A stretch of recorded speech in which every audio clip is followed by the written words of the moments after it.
बहुत समय पहले की बात है। एक छोटे से गांव में एक विचित्र पेड़ था जिसे सभी लोग भूतिया पेड़ के नाम से जानते थे। ये पेड़ गांव के किनारे पर एक सुनसान जगह पर खड़ा था। गांव वाले इस पेड़ के पास जाने से डरते थे और उनकी मान्यता थी कि यह पेड़ रात के समय आत्माओं से भरा रहता है। कहानी तब शुरू होती है जब गांव में एक नई लड़की, जिसका नाम रजनी था, आई। रजनी एक साहसी और उत्साही युवती थी। उसने गांव में आते ही सुनी सुनाई बातों की परवाह नहीं की और उसने खुद तय किया कि वह इस पेड़ की सच्चाई जानकर रहेगी। रजनी ने पहले दिन ही गांव वालों से इस पेड़ के बारे में पूछा।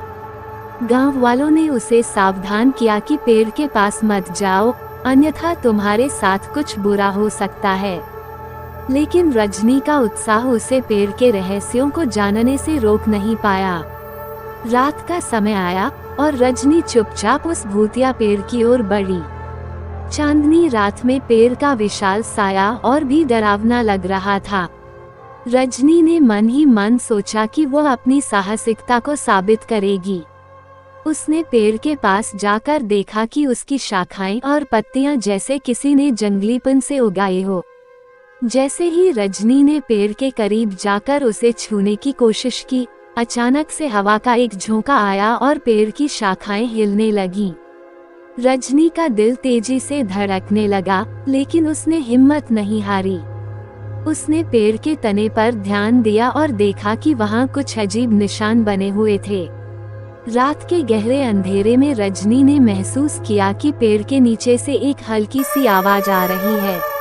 वह चौंकी, लेकिन उसने सुनी सुनाई बातों पर विश्वास न करते हुए ध्यान से सुनी। आवाज ने धीरे धीरे स्पष्टता प्राप्त की और रजनी ने सुना, सहायता करो, मुझे छुड़ाओ। रजनी ने चारों ओर देखा और पाया कि वहां कोई नहीं था। उसने आवाज का पीछा किया और पाया कि एक छोटे से गड्ढे में कुछ पुराना सामान था।